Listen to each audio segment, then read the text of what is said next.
Brilliant. Imagine being known as the youngest woman to ever sit in the Federal Parliament of Australia when 25 years ago you spoke about the need for gender equity. Or imagine being known as absolutely one of the brightest, most audacious, most brilliant political minds of a generation. Imagine being regularly called a trailblazer. Or imagine everyone constantly asking you about Doc Martens. That's actually the bit I'm more used to, the latter. So in 1995, you were elected to the Parliament, and you were the youngest woman ever to be elected, but there is so much more that's extraordinary to your story. And so I want to start right at the beginning. One of the things which you say regularly, which is we can't be what we can't see. Now, I've heard you say this on many occasions. What does it mean for you?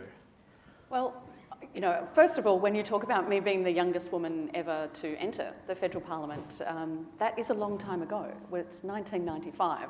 And I still get introduced that way, and I've been fortunate in recent times to be a diplomat, and we'd go around the world and they'd say, and the Ambassador for Women and Girls from Australia, youngest ever woman to get into federal parliament, and all these people would be like, my God, what's the average age of the Australian parliament if she's the youngest?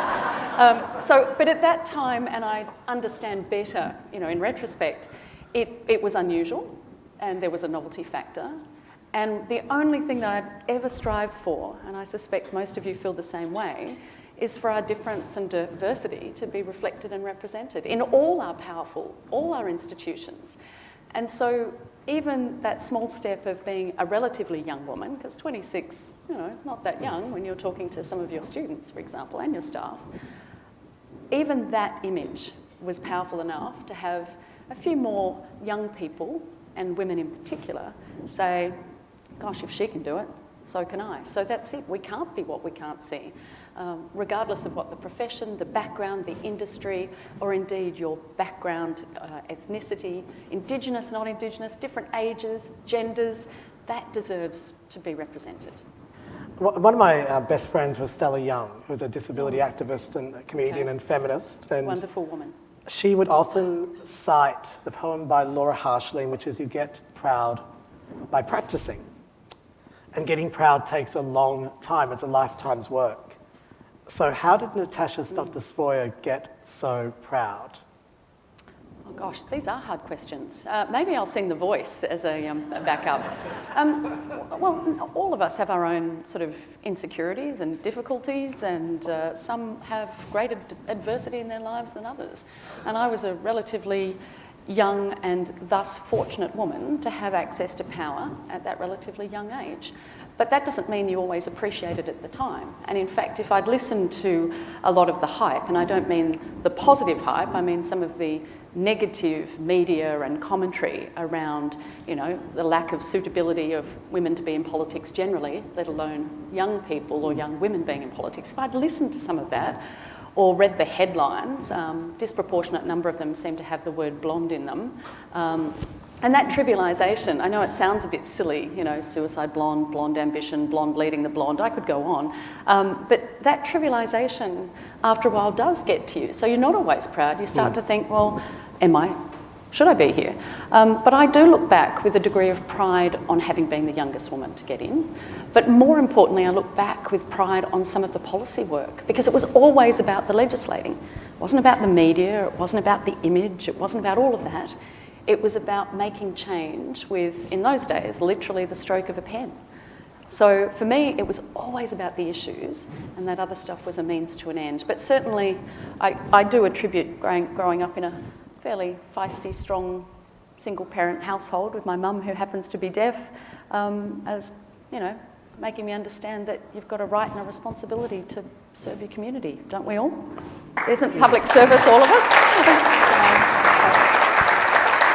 We had a remarkable event last night with our students at the Adelaide Festival Centre, and two of our students talked about their mums. So Joshua Robertson from the Media Design School, who had, I think, just many of us taken back, quite simply said his mum has held him during the darkest of times and got him through. And then beautiful Christina Herowisser from Billy Blue College of Design said she never realised how much her mum sacrificed and how much her mum had worked. And your mum sounds equally amazing. So can you tell me who Shirley Stott Despoja was and her impact on you? So Shirley Stott Despoja, who is still a really feisty feminist, 83, gave up journalism last year. It's not always smooth sailing with mums, but it's still the strongest, most important relationship, family relationship in that, sense in my life. I mean, mum born and raised in Sydney, father was a wharfie. She was touched by family violence and trauma, like many people are, but also that sort of post-World War I, as he was. My grandfather was actually a World War I veteran, so I'm arguably relatively young granddaughter. He's obviously no longer with us. But Mum had not an easy life, but she became a trailblazing journalist, and not with the social pages, as she's always pointing out, not on the women's issues, so-called, but has been a writer for many, many years. She went deaf in her 20s, so she is a brilliant lip reader. Taught me to lip read. Great skill in the Australian Senate. Yeah. Sorry, I've just realised that's a tangent, but I just had this flash of 20 years ago when Senator Eric Abetz, you know him, made a comment and I could lip read it and it was about me. And I just did this. And you can see him going, how could she say that? She couldn't hear that. How could she hear that? Yes. So yeah, look, Mum, amazing, but the thing is, she taught me that... I hope you told him you have superpowers. Oh, yes, he still thinks to this day I do. But look, the short sort of message and all of that was, yes, she sacrificed. She was a journalist who sacrificed everything for one important thing in my and my brother's lives, and that was education. And she taught me that education, as you all know, is the great power, but the great equaliser. And she taught me to fight for publicly funded, accessible, quality education at every level. Doesn't mean you can't have private education, because that's what I was the beneficiary of, and she sacrificed everything for that. So we had no money, but we always had books. She was a literary editor. Taught me education and its value. And the second thing, that it's not enough for you to succeed, especially as a woman. You need to make sure that you pave the way for the next generation, or women and men who might follow you. So some, class lessons from Mum, some not so classy ones too, I'm sure. And you went to your first political rally with her in primary school? Oh yes, I would have been Reclaim the Night, the Come Out festivals, which actually meant something different then. Lots of, and she was the first arts editor in Australia ever. So I was lucky. People say, oh, single parent, but that meant I was my mum's date for so many extraordinary events in this town, because I'm an Adelaide girl, born and bred. And so the opportunity to witness the arts and enjoy music, and I'm telling you something that you know better than anyone, or a few in this room, obviously, after that wonderful performance. So yeah, so I was lucky, and all the times where you think, oh gosh, you didn't fit in, or you didn't have money, or you had to say, I look back now and realise how lucky I was to have a safe family environment for most of my life, and also to have the great power and gift that is education. I want to come to Adelaide just for a moment, because this is your home. And, yes. I think there are two politicians who are world famous for coming from Adelaide, or three actually, but you're the most likeable by a long shot of the three of them. No, you can't say that because Julia Gillard's from Adelaide. Julia, of course. Yes, so you've just gone 4, 5. Actually, now I think about Christopher Pine, 6. No, anyway, you worked for it. I was going into the Pine territory then, although I am fond of him as well.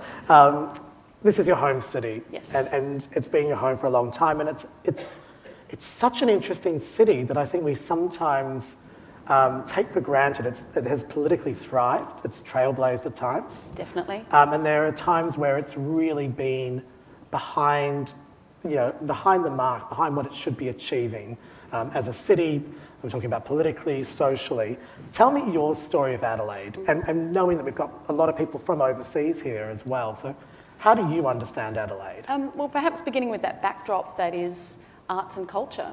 the Adelaide Festival set an extraordinary standard and scene for, the 70s, 80s particularly, which coincided, as many of you may recall, either from your own lives or the history books, with an extraordinarily progressive period of legislative history as well, whether it's the decriminalisation of homosexuality, whether it's the fact that even 126 almost years ago, we were the first place in the entire world to give women the right to vote and stand for Parliament. We celebrated that 125 milestone last year. So we have some amazing distinctions, I'm proud of that. But you're right, so maybe our progress has at times been a little paradoxical as well, whether that's in more contemporary periods or even the fact that we're the only state or territory that's never had a female premier or chief minister, despite that extraordinarily progressive history.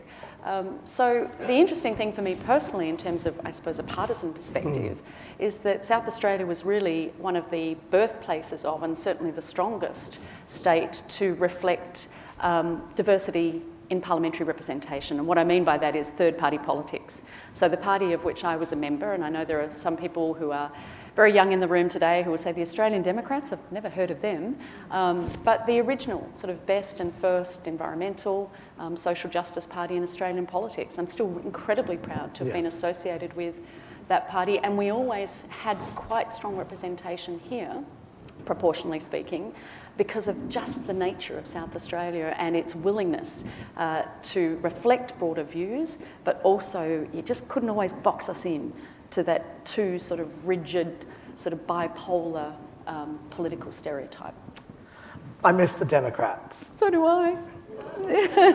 And, I think that a lot of young people right now who are now joining us at Torrens and Think in MDS are looking for solutions and looking for solutions to some of the biggest problems that perhaps we've faced in terms of humanity. And it seems like we need to actually get somewhere to the centre to have a conversation.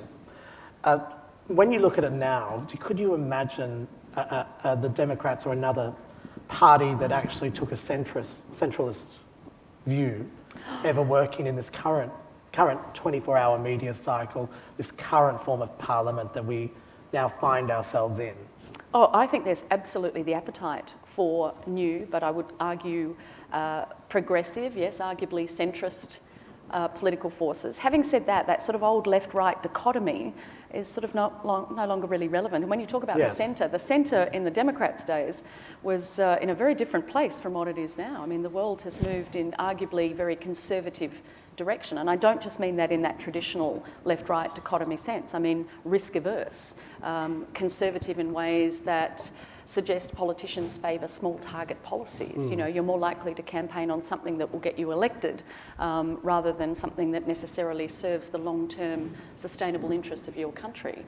And when you think of the big issues facing us, those seemingly intractable policy issues, be it climate change, ageing populations, even taxation, alleviation of poverty, disease, you name it, gender equality, all of those require political solutions that are long-term.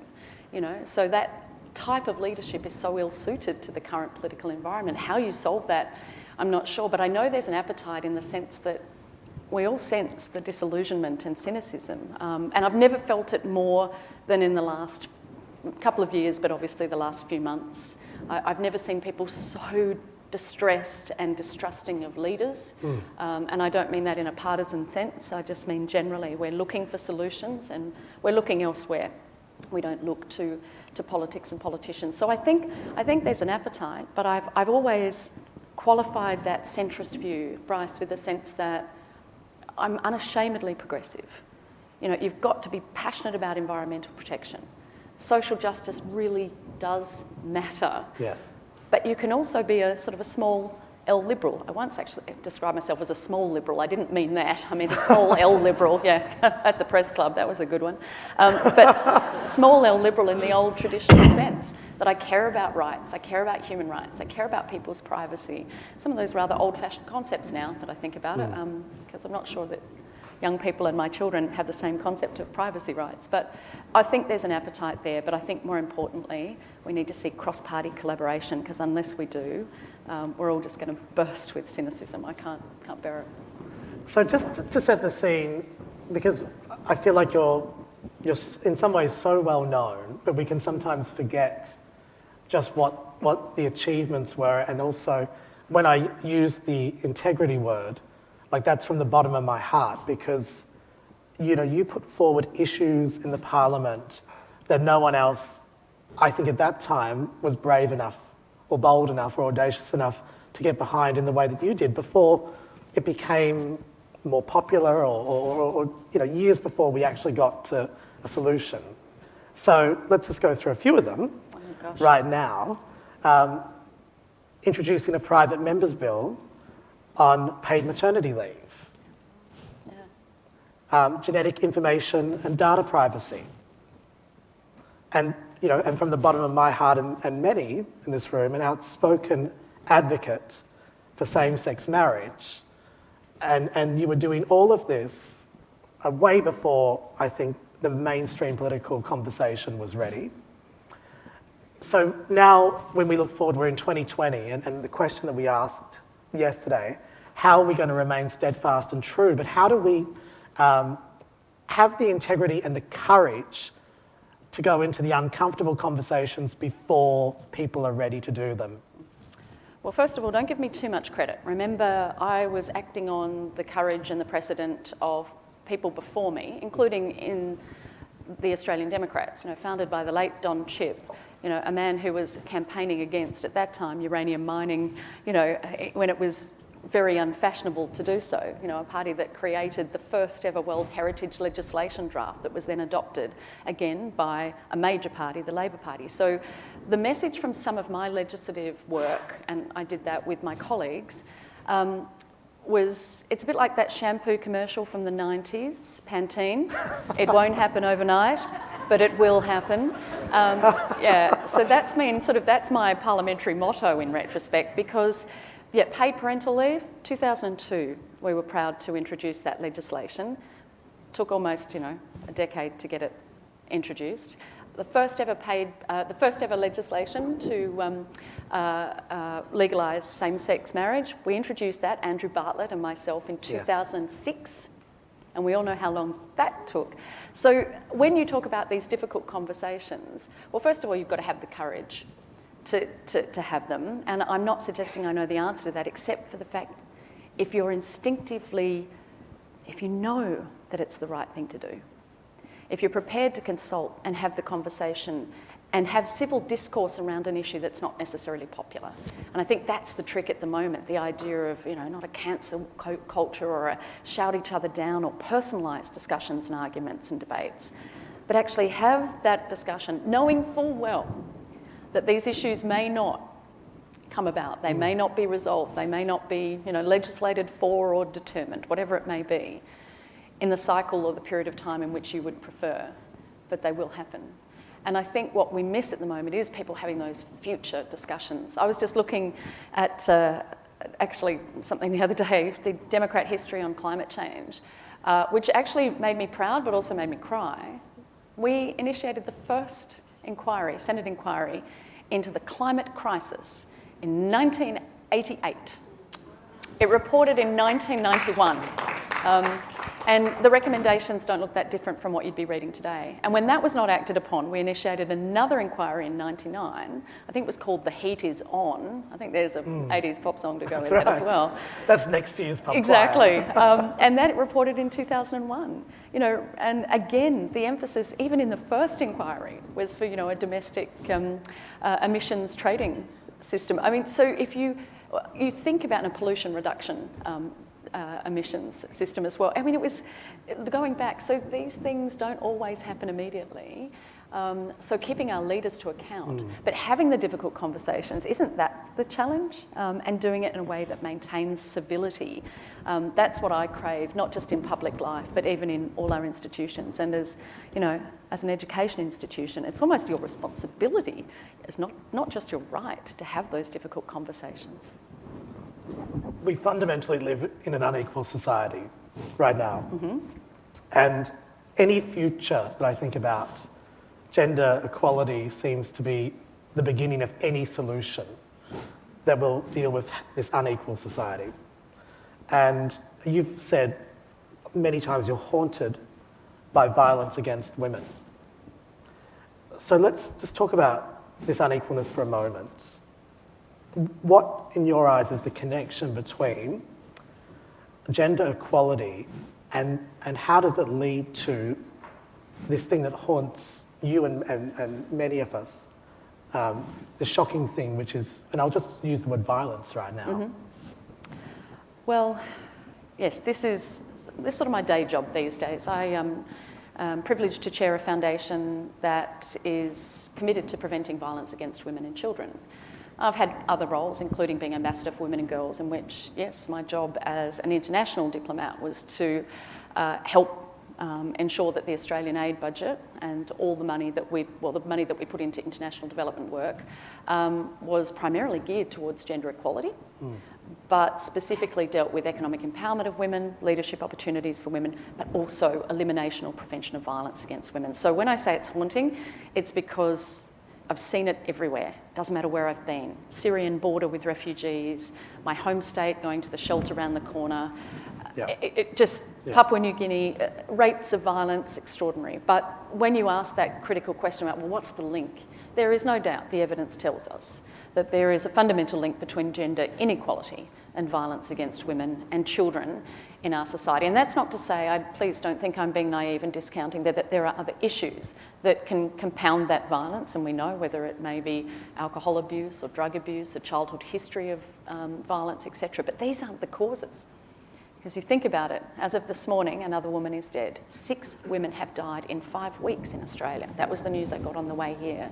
And there is a gendered component to that we cannot ignore. And when you talk about the inequality of society, and gender inequality in particular, we know that people are still affected differently. Obviously, there are issues that intersect so that, women don't all experience gender inequality in the same way. Obviously, that's affected by many other things: homophobia, transphobia, ableism, colonisation, racism. There are many, many other things. However, we still have a hell of a long way to go before we achieve equality of women and men in our society, let alone across the world more generally. But there are good stories too. Yes. And I want you to know that there is good work being done by governments, yes, our government, state and federal, not enough, where people are addressing respectful relationships in schools, workplace and community programs, sporting clubs better than ever before, and even the media, because the media is the one place where we can stop perpetuating notions of, the invisibility of the perpetrator or the impunity, or even those notions of victim blaming that really contribute to what we consider appropriate treatment of women and children in our society. And I'll just say one other caveat, and that is, please don't get me wrong, all violence is bad. No matter who is the perpetrator and who is the victim. And of course, men experience violence too, but there is a very specific gendered nature about the violence that women are experiencing in our society today, which explains why 6 women are dead as of this morning in Australia in a 5-week period.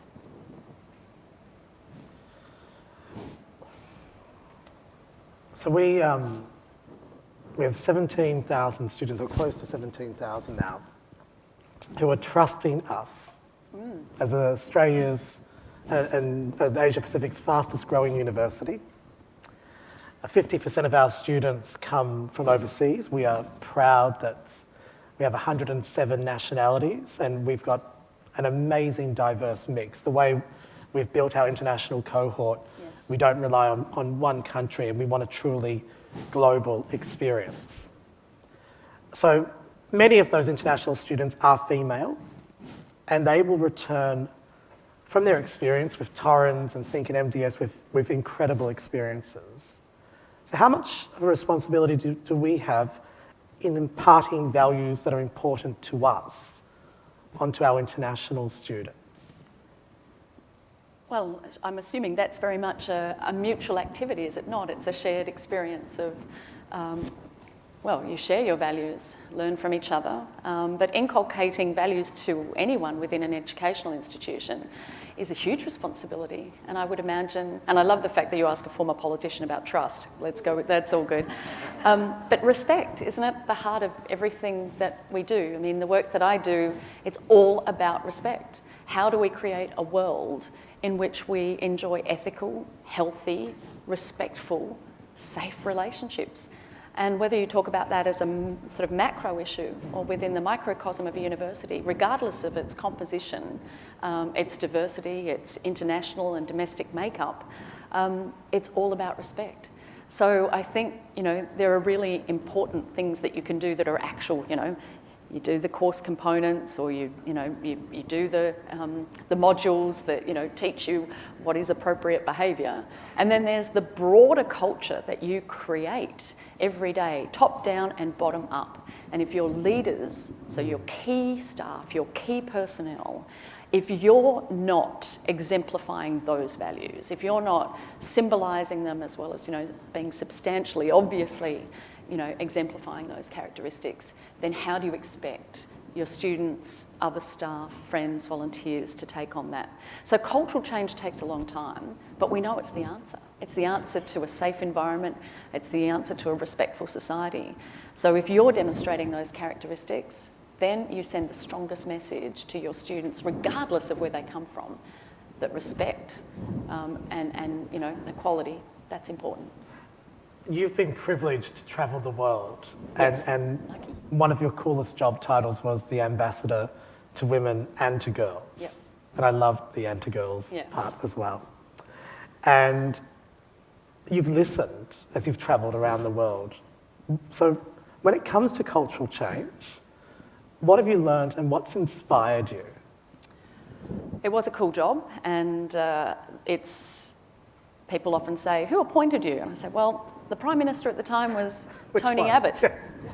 So, I'd be a natural pick, come on. But, no. He was good to appoint me to that position, but it was actually Foreign Minister Julie Bishop, Yes. who determined that 80% of all our international development budgets should effectively address gender equality in its implementation. And I'm very critical of this and successive governments, and yet I do acknowledge that as an extraordinary focus. And when you say Ambassador for Women and Girls, there was an absolute deliberate decision by government to invest, because the maths tells us so, the economics tells us so, that if we invest in women and girls, we will make a demonstrable difference. That if 65 million girls are out of school around the world, well, if we even get a few of those back in, even an additional year of education for those young girls will add to 10 to 20% an income increase on average as years to come. We know that a girl in South Sudan today is more likely to die in childbirth or in pregnancy than she is to attend or finish primary school. So there are really good reasons to invest in women and girls. So yes, it was an amazing opportunity. The difference is that when you say, what are the things that you learn and listen, and to achieve cultural change in that context, listening was really important, because it wasn't a case of Australia going around the world or me representing our country or government and saying, we've got the answers, let me tell you, because we don't. And in fact, in our region, when I went to places like Papua New Guinea or Vanuatu, Tonga, places in the South Pacific that have the highest rates of violence against women in the world, and yet the lowest levels of representation of women in parliamentary and other positions, they'd be staggered. They'd say, well, Australia, a woman dies every week, and could not believe that, yes, every 2 minutes in Australia, that's 657 times a day, police attend a domestic abuse incident. So learning from each other and then learning what works, well, cultural change, again, takes time. Tackling behaviours and attitudes, it's not easy, they're not linear. We might think something that's harder to change than what we do. And we've seen that primary prevention works all over the world, including in Australia, whether it's with tobacco use or safe driving and seatbelts, or even sun cream application. We know that you can make change, and it's exactly the same principle when dealing with issues of inequality generally and violence specifically when it comes to gendered violence. But it's going to take a lot longer, because obviously violence against women has been around a lot longer than, say, unsafe driving. I just feel so privileged that we are talking with you today. Very kind. It is extraordinary, isn't it? Such a great conversation. You are also a mum to Conrad and to Cordelia. Yep. So 2 excellent names, Thank by the you. way. Good choices. Thank you. Yeah. My husband's here as well, so you can just take... No, you can't take joint approval on that one. It was like, yeah. And, well, you both have incredible work portfolios. So, like many of us in this room, we've got to balance a professional life alongside, you know, this important job or jobs that we do with family members, with parents, with friends and neighbours. So I just want to reflect for a minute, how do you go in terms of juggling the important work you do in public alongside the equally or more important work around family, friends, neighbours and those beautiful children? How do you remain authentic and present and real? Isn't that the hardest question that anyone gets? Because I think the work-life balance, or as my friend Barbara Pocock calls it, the work-life collision, is hard for anyone. And I think that we all balance the best we can. I mean, I often get that asked of me, particularly, as a woman, and there'll be a lot of parents here generally, but women often get that question, especially if you're in public or professional life. And sometimes I just think we do the best we can. And the answer for everyone is greater choice. And I happen to be a privileged, fortunate woman who has, a wonderful husband and, so supportive partner. I've got income, I've got, a house above my head, a roof above my head. So I'm in a very different position from many of the women that I've worked with in my life, or who I've observed, or even in the developing nations where I've visited with some of the most extraordinary issues with which women and children and men have to deal with. So it's sort of for me, I manage. My kids might disagree, and I took a very specific decision, and it's not one that I necessarily advocate, but my decision happened to suit me at my point in time, and that was to leave the Australian Senate when I'd had 2 children. So my daughter was only 4 months old when I left the Senate. Right. So at that time, my main concern was a number of people saying, you're sending a message. Women cannot combine being members of Parliament with being parents. And that wasn't the message that I intended to send, because I know that there were plenty of women and men in that place who were juggling just fine. But for me, that was a particular decision. And I was so privileged and fortunate to have a choice. And so many people don't have choices, which is what informed so much of my work in the Parliament. Before I was, even my kids were even a twinkle in my eye, making sure access to breastfeeding breaks, yes, paid parental leave, quality affordable childcare, all of these things, and the list goes on, the right to return to work part-time or in flexible ways once you've had a baby, ensuring that men can take parental leave. All of those things shaped a lot of my legislative work, particularly in the last 5-6 years of my life. So choice is the answer. Some of us are lucky to have more choice than others. Doesn't mean for any of us that's an easy juggle. And I suspect if you saw us trying to get the kids ready for breakfast and for school this morning, in fact, Cordelia I don't think she even did she even have breakfast? No. It's just like, and thank you for the compliment on the names, because what I love about Cordelia, if you're Shakespeare fans, yes, you'll love it from King Lear. Yes. But if you're a Buffy the Vampire Slayer yes, fan as well, it works on so many levels. I happen to be both. Yeah, so exactly. I was loving that. And the other reason why I asked the question is because I drove over to Adelaide over the weekend, and we had the 10-day-old daughter in the back, congratulations, Neo, and we were listening to some of your speeches. And this poor child. I know. And one of the interesting things is we have been drowned in pink since Neo has arrived. Not that I'm adverse to pink. You're doing just fine. Just doing fine with these, with these shoes. But we've been inundated. But even at the hospital, the name tags, it is a pink name tag for the girls. Yes. And a blue one for the boys. So I wonder, any tips for me right now about how do we approach parenting, and particularly, parenting for young boys and young girls, and the gender binaries? Look, it's a great question, because there'll be so many people that say, oh, that's such a long bow to draw, that just having pink for girls and boys, blue for boys, that somehow results in a society that is unequal, and indeed at the very sort of end of that continuum, one that allows gendered violence. But you know what? It does matter. And this is, all the evidence tells us, adhering to those rigid gender stereotypes, I mean, that does none of us any, favours, really, but we know that's one of the core components that results in violence. We know that limiting women's financial and general independence is another one, but those things actually matter. So how do we create a society that's, not just, more tolerant of, gets rid of these sort of binary notions, but one that actually recognises that these things are important. Even think about when you go to the Christmas shopping, and there are still some places that have the boys' toys or the girls' toys. And to even see that through the eyes of my children, when my son looked at a catalogue once and said, well, why do I get Tonka trucks and Cordelia's, getting bath toys and kitchen utensils? So I guess the point I want to make is that the message that we send young people from the moment they're born actually has a huge impact on our society and how we treat men and women and children more generally in our community. So try and reject some of those, those stereotypes. But having said that, right, I don't know if Senator Larissa Waters from the Greens did a No Gender December campaign, buy toys based on what your kids want, not based on their gender or sex. And I remember, I think it was certainly former Senator Cory Bernardi and former Prime Minister Tony Abbott really went mad at this and said comments like, with people like this in the Senate, what's the world coming to? And I just thought it was just, so people get quite threatened by these notions.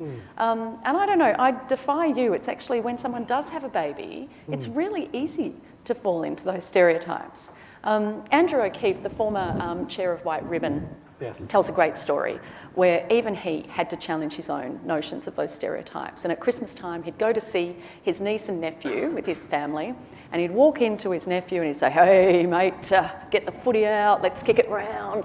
And then he'd see his niece and he'd say, oh, isn't that dress beautiful? Don't you look gorgeous today?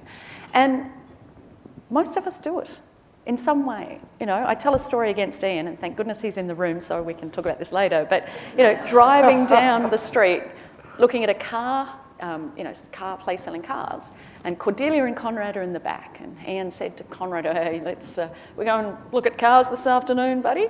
And Cordelia said, what, Dad? Girls don't like cars? So, I think the message is, Ian, we feel sorry for you in the household, but humorless feminist right here. But more seriously, you're right, these things do add up, and even if in our daily lives, if we just question them, if we question the comments we make, the images we look at, we challenge as good bystanders the comments we hear, we call out sexist or sexual harassment or behaviour that's inappropriate, and it goes back to what you were saying, Bryce. Some of these conversations, they're really hard, and sometimes it's even easier for me to say this and not actually do it myself. But if you start tackling some of those stereotypes and some of those things that trivialise or demean us in some way, whether we're men or women, if you start doing that, you start to create cultural change. And given that's one of the things that you're all about, it's worth doing.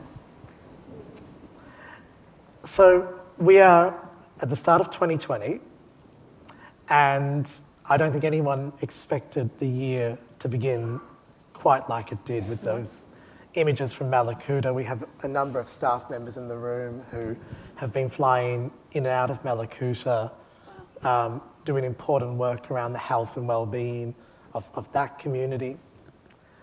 At the same time, we're just watching Brexit and the Big Ben bells not ringing, but a bit of dancing and pomp and ceremony in the street. The Parliament's back sitting this week, and it feels even a little bit more unhinged than usual. That's saying something.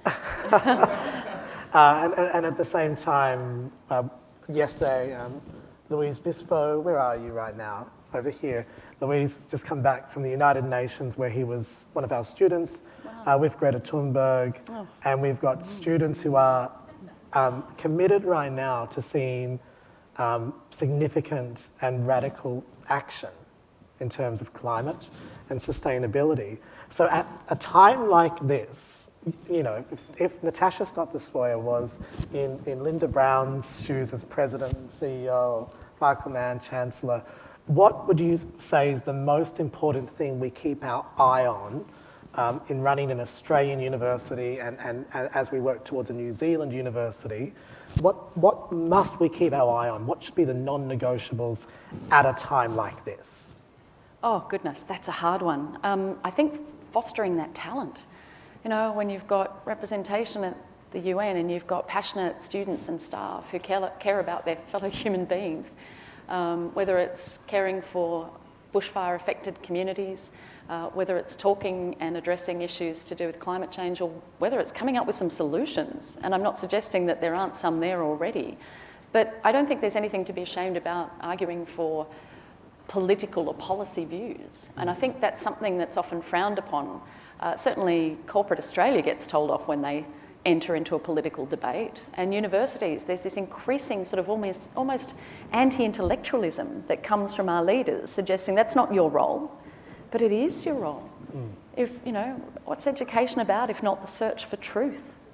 You know, so continue that passionate search for truth. Speak up where you see injustice or where something is wrong, whether it's in, you know, an ineffective response to climate change, whether it's, you know, the brutality that we're inflicting on our planet, or more broadly, some of the day-to-day issues. So I think do what you do, but be unafraid.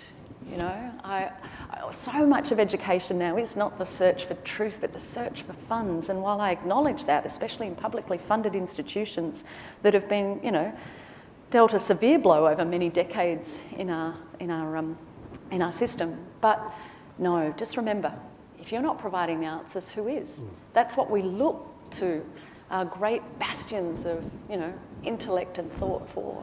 So yeah, just that's my small suggestion, just solve everything. That would be great. But never be afraid of the political debate. I don't like this notion that politics is, you know, it's only for those involved in capital P politics, that politicians somehow have some right above all others to convey an opinion on an issue or advance a theory or a debate. No, that's what's our civil society's responsibility. That is what will save our democracy. Yeah. And whether it's, you know, a democracy that's dealing with Brexit, and I have views on that, or whether we watch, you know, the new Brave New World in the US right now, or even just what's happening with our nearest neighbours, who we often forget about. Yeah. You know, these issues are so fundamental. So do what you do, engage your community as well. Again, you're not a bastion just for the clever people, you know, it is you know, you provide answers for so many others. So education, as I say, it's the great equaliser. You're going to help solve things. So I'm looking to you, and my other great faith is in, not that I don't have faith in people my age and older, or that wisdom, but young people. And when I look at Greta Thunberg and I look at so many other young people, including at the UN, which I've had the privilege to be at and address, I know that there's a very different level of tolerance with what's going on. I see it in my own children, I see it in others, and that gives me great faith for the future. So we're in relatively good hands, but we need some change. One final question. What can we do to get you back into the Parliament? You know, and will you start the Natasha party, please? Oh, you know what? I think there's a rule of thumb that if you name a political party after yourself... No, don't. Please don't. No. I mean, seriously, they've been great so far. Clive Palmer, Pauline Hanson. No. I mean, I really think I need that ego boost. But no, thank you. That's great for my relevance deprivation syndrome. But... I had my go, and I'm proud of what I did in almost 13 years. Can I just hold you there for a moment? But I want others. I will live vicariously. Just remember, we just did a John Farnham song before. Oh yeah, that farewell tour's still going. No, yeah. Exactly. So you can retire and come back multiple times if Farnham has done it. It's true. I just think the message really that is important to me when I was talking about, you know, politics and that sort of being the bastion of politicians. You can make change every day in your society. I love making change because that's what I do, or I do with colleagues and friends and a community through not-for-profit, through community groups. You can do it through churches and schools and universities and your neighbourhood. And there are so many ways to make a difference that it doesn't have to be that formalised political path. So for someone like me, I'm relying on everyone else to run for Parliament now and make change, especially young people, because I think the refresh is the single biggest thing I'd like to see. So, but thank you that's very flattering. But if you really liked me, you wouldn't wish that on me. Okay. Ladies and gentlemen, Summiters, would you please put your hands together for Natasha Stott Despoja? Thank you. You're so kind.